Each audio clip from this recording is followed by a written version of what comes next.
ఇన్నారం area PS knob and అప్పుడు local Sangareddy police కలిసి ఒక ఆపరేషన్ చేశారు. మీకు అందరికి తెలిసే ఉంటుంది. పెద్ద ఎత్తున ఒక ఫ్యాక్టరీని అక్కడ లోకల్ పోలీస్ సీజ్ చేయడం జరిగింది.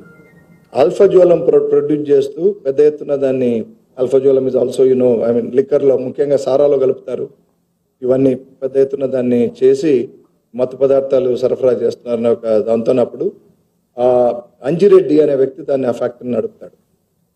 ఆ అంజిరెడ్డి అనే వ్యక్తిని అరెస్ట్ చేసి అతని అసోసియేషన్ కూడా అరెస్ట్ చేసి అప్పుడు ఆ ఫ్యాక్టరీని కూడా మూసివేయించడం, అతని ప్రాపర్టీస్ని కూడా చట్ట ప్రకారం కొన్ని అటాచ్ చేయడం జరిగింది.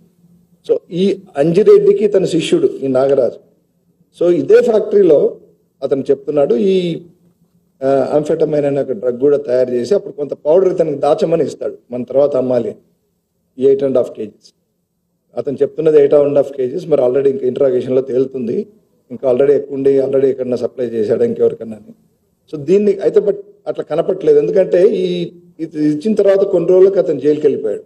జూన్లో జరిగిన ఆపరేషన్, సంగారెడ్డి అండ్ నాబ్ వాళ్ళు చేసిన ఆపరేషన్. సో బయటకు వస్తాడేమో చూసి తర్వాత ఏం చేయాలో తెలియక దీన్ని ముందు అక్కడ నుంచి తమ రూరల్ ఏరియాస్ నుంచి ఇక్కడ సిటీకి తీసుకొచ్చి దాని తర్వాత దీనికి వీ షుడ్ ఫైన్ తీసుకునే వాళ్ళని వెతికి అమ్మాలనే ఉద్దేశంతోన అతను సిటీకి తీసుకొస్తాడు అనమాట. యాక్చువల్లీ ఇది బయట మార్కెట్లో 1 to 1.5 crore per kg ఉంటుంది.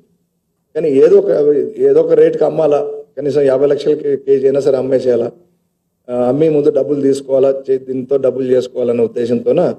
కానీ ఏం చేయాలో తెలియక, ఎందుకంటే అంజిరెడ్డి ఇతను డైరెక్ట్ చేసేవాళ్ళు లేడు కాబట్టి, వీళ్ళకి డైరెక్ట్ లింక్స్ లేవు కాబట్టి వీళ్ళు ముందు సిటీకి తీసుకొచ్చి తర్వాత అక్కడ నుంచి ఒక అంజిరెడ్డి రిలీజ్ అయినప్పుడు కానీ తర్వాత పార్టీస్లో తెలుసు కాబట్టి దాన్ని దే వాంటెడ్ టు ఫైండ్ ఆ సప్లయర్స్ ఎవరున్నా, ఆ కన్జ్యూమర్స్ ఎవరున్నారో వాళ్ళకి అమ్ముదామని చెప్పి వాళ్ళు తీసుకొస్తారు. దీని మీద హెచ్న్యూ ఇంటెలిజెన్స్ మా మీద నిన్న బోయిన్పల్లి ఏరియాలో అక్కడ సెర్చ్ చేసినప్పుడు